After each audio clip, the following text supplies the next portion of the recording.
اعوذ باللہ من الشیطان الرجیم بسم اللہ الرحمن الرحیم صبغۃ اللہ کیا معنی؟ یہاں پر بھی ایک آپ کو محذوف ماننا ہوگا، اخترنا صبغۃ اللہ، ہم نے تو اختیار کر لیا ہے اللہ کے رنگ کو۔ ومن احسن من اللہ صبغۃ ونحن له عابدون، اور اللہ سے بہتر رنگ کس کا ہوگا، اور ہم تو بس اسی کی بندگی، اسی کی پرستش کرنے والے ہیں۔ قُلْ أَتُحَاجُّونَنَا فِي اللَّهِ وَهُوَ رَبُّنَا وَرَبُّكُمْ، اے نبی ان سے کہیے کہ کیا تم ہم سے محاجہ کر رہے ہو، حجت بازی کر رہے ہو، جھگڑ رہے ہو، دلیل بازی کر رہے ہو اللہ کے بارے میں؟ وَهُوَ رَبُّنَا وَرَبُّكُمْ، وہ تو ہمارا رب بھی ہے تمہارا رب بھی ہے، رب تو ایک ہے، رب بھی ایک، اس کا دین بھی ایک، ہاں شریعتوں میں فرق ہوا ہے۔ قُلْ أَتُحَاجُّونَنَا فِي اللَّهِ وَهُوَ رَبُّنَا وَرَبُّكُمْ وَلَنَا أَعْمَالُنَا وَلَكُمْ أَعْمَالُكُمْ، رب تو ہمارا بھی وہ تمہارا بھی وہ، البتہ ہمارے لیے ہوں گے ہمارے عمل، تمہارے لیے ہوں گے تمہارے عمل۔ وَنَحْنُ لَهُ مُخْلِصُونَ، اور ہم تو اس کے لیے اپنے آپ کو خالص کر لینے والے ہیں۔ یہ ذرا تین الفاظ یہاں پہ نوٹ کر لیجئے، یہ میرے اور آپ کے لیے لمحہ فکریہ ہیں۔ نحن لہو مسلمون، 136ویں آیت اس پر ختم ہوئی، ہم اس کے سامنے سر تسلیم خم کرتے ہیں، ان میں سے تو ہم بھی شامل ہیں۔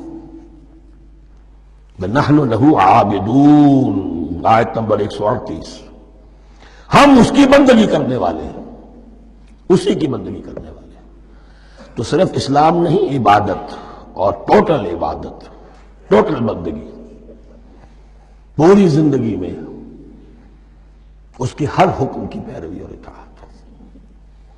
اس سے آگے بات آئی وَنَحْنُ لَهُ مُخْلِصُونَ، یہ عبادت اخلاص کے ساتھ نہیں ہے تو منافقت ہے۔ اس عبادت سے کوئی دنیا کی منفعت پیش نظر نہ ہو، سوداگری نہیں، یہ عبادت خدا کی ہے۔ دنیا بنانا، دنیا کمانا، دین کو ذریعہ بنانا، اس سے بڑا، اس سے بڑی اور اس سے گری ہوئی کوئی حرکت نہیں۔ اخلاص، حضور نے فرمایا من صلی یرائی فقد اشرکا ومن صام یرائی فقد اشرکا ومن تصدق یرائی فقد اشرکا، جس نے نماز پڑھی دکھاوے کے لیے اس نے شرک کیا، جس نے روزہ رکھا دکھاوے کے لیے اس نے شرک کیا، اور جس نے صدقہ خیرات دیا دکھاوے کے لیے اس نے شرک کیا۔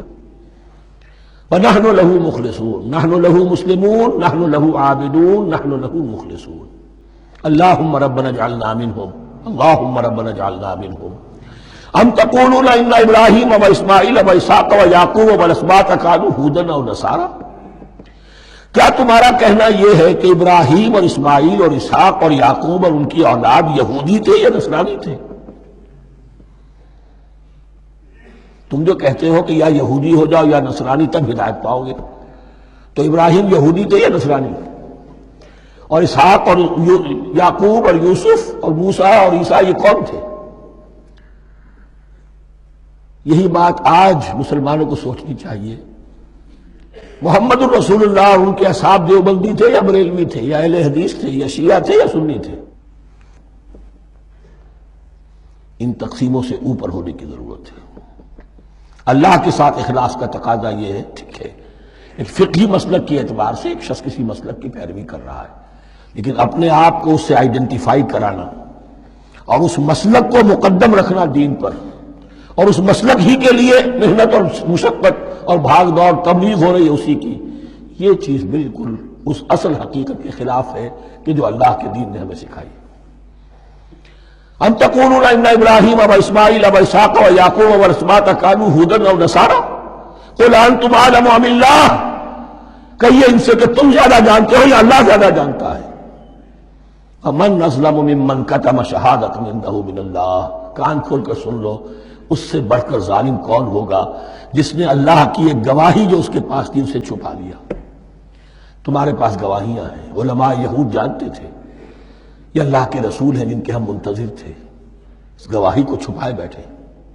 وَمَنْ أَظْلَمُ مِمَّنْ كَتَمَ شَهَادَةً عِندَهُ مِنَ اللَّهِ وَمَا اللَّهُ بِغَافِلٍ عَمَّا تَعْمَلُونَ، اور اللہ ہرگز غافل نہیں ہے کہ اس سے جو تم کر رہے ہو۔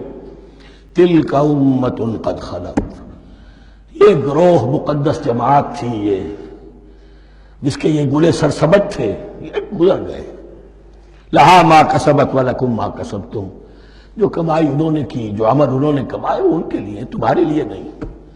تمہارے لیے وہ ہوگا جو تم کماؤ گے۔ ولا تسألون عما كانوا يعملون، اور تم سے ان کے عمل کے بارے میں نہیں پوچھا جائے گا کہ انہوں نے کیا کیا، تم سے سوال یہ ہوگا کہ تم نے کیا کیا۔